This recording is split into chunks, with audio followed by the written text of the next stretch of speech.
வராதான்ற நிறைய கேள்விகள். ஸோ அதுக்கான விசாரணை சான்றிதழ் கொடுக்கலன்னு சொல்லிட்டு அது ஒரு கேஸ் போயிட்டே இருந்துச்சு.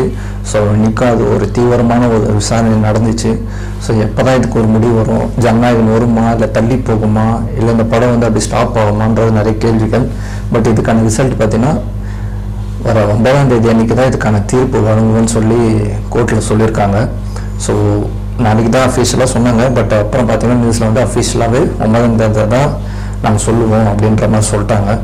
ஸோ அப்போனா இப்போ 9ஆம் தேதி படம் வராதா அப்படின்ற ஒரு கொஸ்டின் மார்க் தான். ஏன்னா விஜயனோட கடைசி படம்னு தெரியும், அவர் ப்ராப்ளம் பண்ணுவாங்கன்றது 100% விஜயனுக்கும் தெரியும், ப்ரொடியூசருங்களுக்கும் தெரியும். பட் இதில் என்ன ஒரு சிக்கல்னா, இந்த சான்றிதழ் வந்து அவங்க வந்து ஃபஸ்ட்டே பார்த்துட்ருக்காங்க.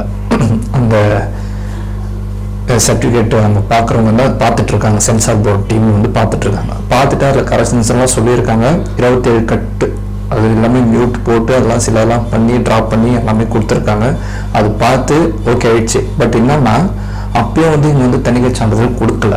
கேட்கும் போது இன்னொருத்தர் வந்து அது மாதிரி வந்து எங்களுக்கு அதிகாரம் இருக்குது, இன்னொரு வாட்டி நாங்கள் ரீப்ளேஸ் பண்ணுவோம், மறுசீரமைப்பு பண்ணி நாங்கள் இன்னொரு வாட்டி வெரிஃபிகேஷன் பண்ணுவோம் அப்படின்னு சொல்லியிருக்காங்க. இது வந்து படக்குழுவுக்கு சொல்லலை.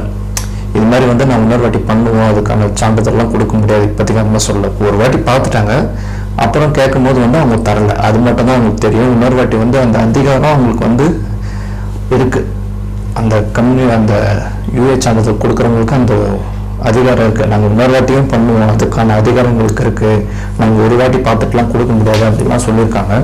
இன்னைக்கு கோர்ட்லேயே ஜட்ஜாக தான் கேட்டிருக்காங்க.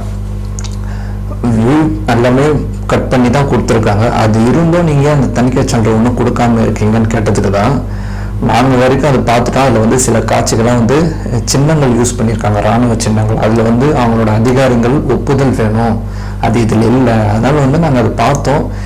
அதே மாதிரி இப்போ நாங்கள் பார்த்துட்டோம், இன்னொரு டீமும் பார்க்கணும், அவங்க பார்த்துட்டு அதுக்கப்புறம் தான் அதை சொல்ல முடியும் அப்படின்னு இருக்காங்க. அதுக்கு எங்களுக்கு அதிகாரம் இருக்குது, அது இருந்தால் தான் அதை நான் கொடுத்தா மட்டும்தான் நீங்கள் படம் வெளியிடவே முடியும், இது வந்து கோர்ட்டு வந்து தலையிட முடியாதுன்றலாம் பேசியிருக்காங்க. ஸோ விஜயனுக்கு இது எவ்வளோ பெரிய டிசப்பாயின்மெண்ட்டாக இருக்குன்றதை விட ரசிகர்களுக்கு ரொம்ப டிசப்பாயின்மெண்ட். அதுவும் இல்லாத கடைசி படம்.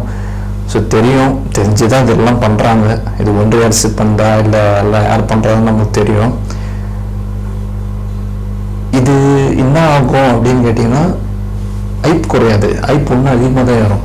ஏன்னா பகவதி கேசரி தான் இது. அப்படி இருந்தும் ஏன் இவ்வளோ தடை போடுறாங்கன்னு நமக்கு தெரியல. ஸோ ஏதோ ஒன்று சம்பவம் பண்ணியிருக்காரு ஒரு டைரக்டர். ஸோ மிரட்டி இருப்பாருன்னு நினைக்கிறேன். அதனால தான் இவங்களுக்கு பயம். வெளியே அந்த படம் வந்துட்டால் நம்ம